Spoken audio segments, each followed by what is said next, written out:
Hello and welcome to my channel. My name is Leah and today's video is part of the Haunted Halloween Open Invite Challenge. This is being hosted by Jackie from Crafting in Mimi's World and Ellie from the channel DIY from House to Home. Their special guest host is Misty from GLEESPEN Designs. I've left links to all three ladies' channels in the descriptions along with a link to this playlist. So please be sure you check those out once you're finished here. I'm taking apart my little 50-cent dollhouse that I used for a Summer Vibes collab earlier this year. Insert picture. And I had two different sides. I had like a home on the front, ice cream shop on the back. And boy, have I got a lot of glue to get off here. So what I'm going to do is heat that up with a heat gun so I can scrape it away. The porch I've taken off. I want to leave it pretty much as is. I do like these dark red roses on the front. Maybe not, it doesn't go along with haunted quite yet, but it will. And then what I'm going to do is I'm going to spray paint all of the outside white after I clean that off. And then I'll show you what I'm doing next. Here I am using the heat gun to remelt the hot glue and scrape it away. And when I tell you very little goes to waste around here in my craft room, that is a metal piece of a fall sign from Dollar Tree. It's thinner than the scraper that you buy at Dollar Tree, so I was able to get into those tight areas better with that. Then after the glue had cooled back down a little bit, I was able to scrape with my fingernails. I just did a light coating of white spray paint on there to cover up the colors that I had it painted before. And then what I'm going to do, I'm going to take some masking tape and put over those openings so we don't have spray paint coming through from the back, because I'm going to be painting the inside black. And I'm using the Rust-Oleum 2X spray paint for that. When I used this before, this was the back, that was the ice cream shop, and I wasn't able to get all the glue off, and there's some melted paint from using the heat gun, and I thought, you know what, that's great for a haunted house. So now this back part is going to be turned into the front part, and I'm going to paint with Waverly chalk paint in the color lavender. It's kind of a mix of lavender and gray. So I thought that would be kind of spooky without being solid black. And I'm just going to paint all over the house part, right up to the windows. I think I'm going to leave the windows and do something else there. So I'll just paint all of this, all of the areas that are the siding. And I'm not going to tape off anything. If it gets messy, so be it. It's a haunted house. It can be messy. It's going to look old and dilapidated, and that's what we're really going for here. Now moving around to the side of this house, I noticed that I've missed some places. I didn't completely cover the blue that was on there before, but hey, I like that. I'm actually going to leave that. So I'm just going to go up almost to the window sills and the frame. So we've got another color in there. And I'm just doing one coat. If it looks streaky, that's all the better.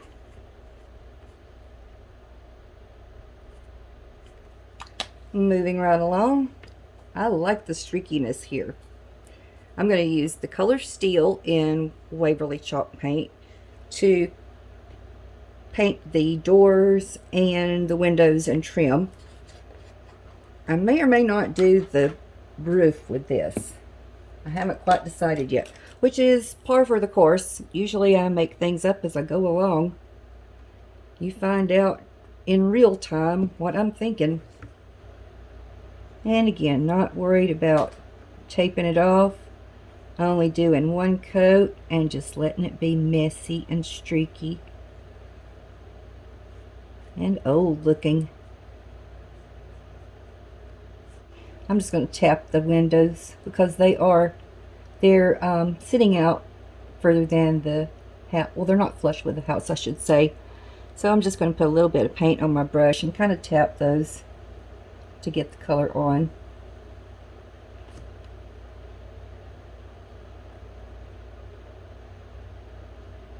I'm going to do a bit of embellishing before I put this house back together. And I've got some rub-on transfers from Dollar Tree, and I thought those kind of had a creepy look to them, a very old vintage look. And I've got these. These were the tops of some 3D stickers that I put on a project last year. And I just snatched those off because they kind of look, some of them look like rotted pumpkins, the leopard print look. Thought I might put some of those around as well. I want to get into these first. I've had these for a while. I've probably had these 2 years and hadn't used them yet. Now, I especially want to use this bottle. It looks about the right size for an old bottle. It's so tiny it probably won't ever be noticed unless somebody really takes a close look at it. That's just for my enjoyment. And what else can I use from here? I'm going to cut this out and make it look like it's propped on the porch, like an old platter or maybe a picture off the wall, either or.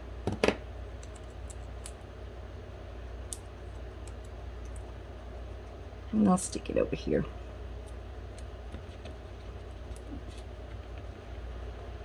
And put these pumpkins down with just a little bit, a tiny bit of my low temp glue right there.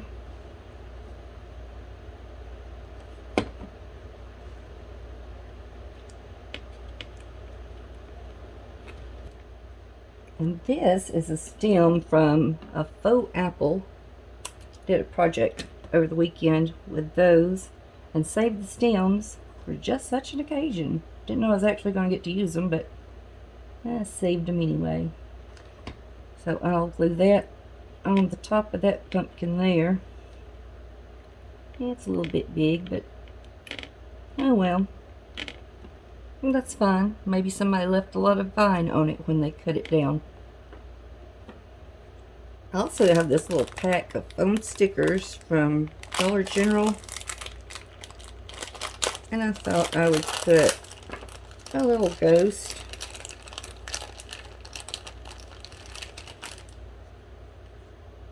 Maybe here to cover up that hole that's on the side. It's kind of sparkly. I'm going to dull it down a little bit. But I want to put it on the house first because it's hard to work with if you try to hold one of these little things and paint them. That will cover that right there. I'll leave a little bit. I'll just do this in streaks and leave just a little bit of that glitter on there. Every haunted house needs a black cat. So I'm going to use one of these little plastic cats. I'm going to be painting it, and it came in a package. Let me see. Here's what I have opened. It's a little Dollar Tree toy. So I'm going to use ink Waverly chalk paint and give that cat a spooky color, a spooky coat of black paint. I'll probably have to do this in 2 parts so I'm not holding on to paint on one end when I'm painting the other.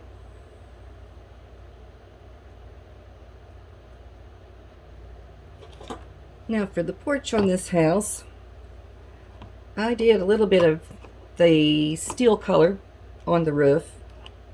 Kind of dry brushed over what was already there with the white and tan color. And I did some of that silver color on the railings too. And what I'm going to do is I'm going to cut away some of these pieces and make jagged railings. And that original brown color's coming through too. That adds to the creep factor. Goodness, maybe I should have got a saw. Okay, it's creepy enough with it being out. We'll go with that. Wasn't my plan, but you know, sometimes you gotta go with it. I'm gonna get a smaller wire cutter and see if I can get in between, get some of those spindles out. Maybe. Oh yeah, that works better. Whoopsie. They're gonna go flying. Leave just some little pieces here and there in between.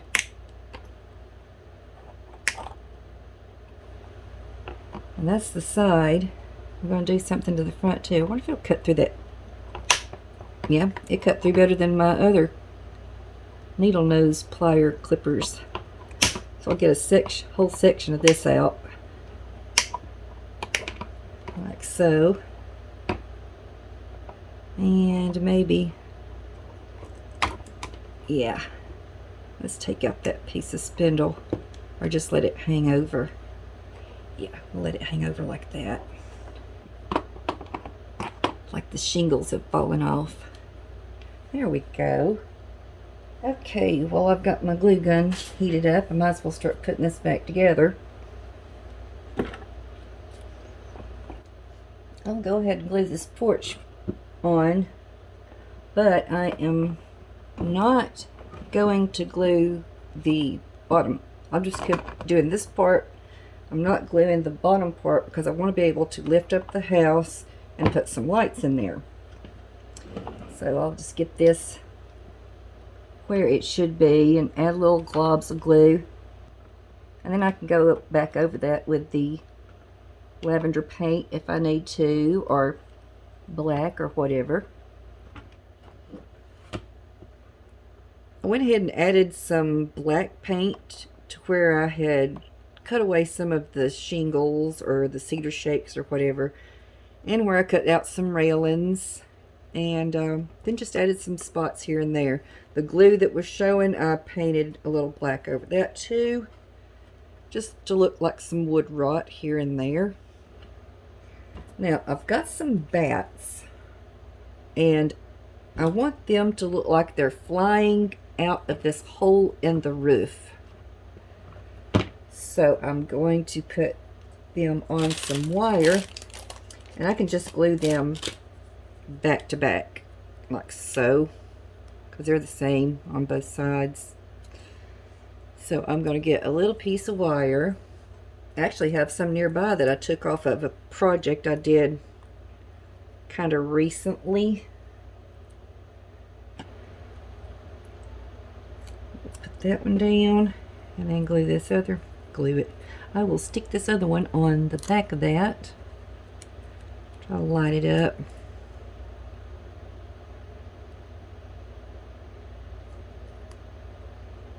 There we go. I'm going to dull this bat down too. I'm going to go with a little bit of that black ink color. I forgot about the black lace curtains I was going to do. I'm just going to take an old dress that's got some pretty lace on it and cut away some of that for curtains. Let's see. I was trying to figure out what pattern I like the best, how much of it I'm going to use.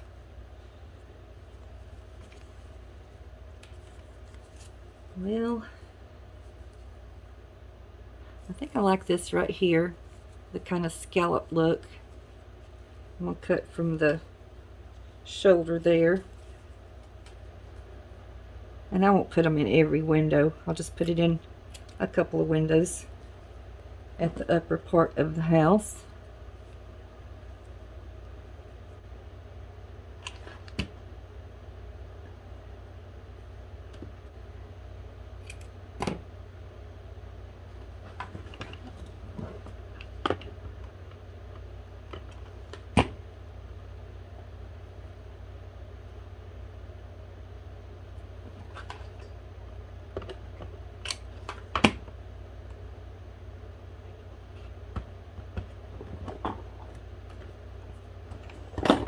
Yeah, that just looks like scraps of cloth hanging there. I'm going to put another little ghost. I'll put one inside this window down here. But I'm going to stick it to the window so it will be a flat white. It won't be so sparkly. I won't have anything to paint over by using it that way. Get those little eyes out of there. And go over the window. Yay, that looks cute. Got my little black cat. I'm going to glue on the porch. I'm going to glue it at the front of the porch like so, like it's protecting the house. But I do need to do some work on that porch because I pulled something off. I'll show you. I had something glued here before on top of some decorative paper, and it pulled the paper up. So I'm just going to kind of brush over that. Darken it up. I suppose I need to make those steps darker too, because they don't match the porch and railings at all anymore. Ew, didn't mean to get that much paint. Oh well. Oh well, it's okie dokie.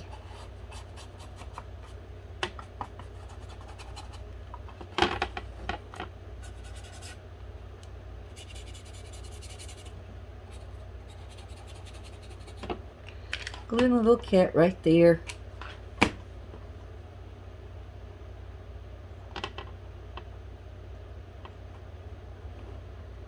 And I'm gluing the bat in place. Get these little pumpkins into place.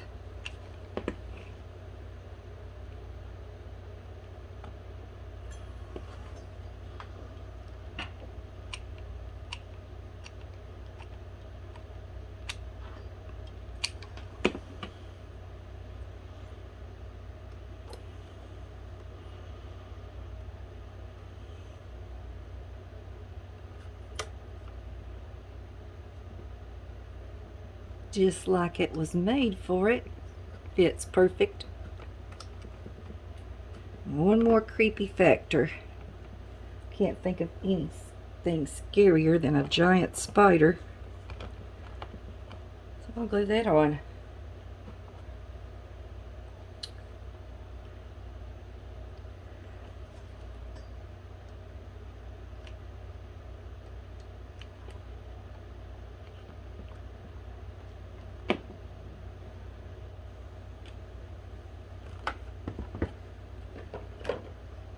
To light it up, I'm going to put one of these Dollar Tree battery lights inside. Put the house right down on top of that. It wasn't quite bright enough with just the one candle, so I put a second candle in there. And it's taller, so you can actually see the curtains that are hanging. Now let me turn that around a bit. Oh, wait a minute. We've got bats up here.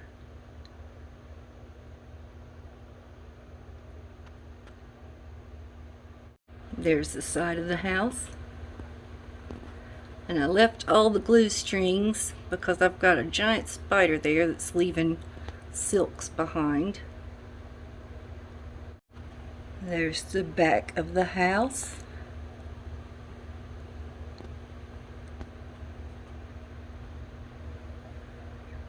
And there's the other side. And you can actually see down through this where the roof is falling off.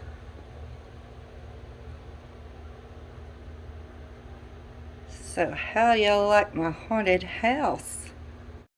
I have no complaints. I like how it turned out. Now let's turn out the lights and see how it looks. There we go. Thank you so much for watching my video today, and I hope that you enjoyed it. If you did, let me know by leaving me a thumbs up. be sure to go over and check out the playlist to see what other haunted house ideas everyone has. Until next time, bye-bye.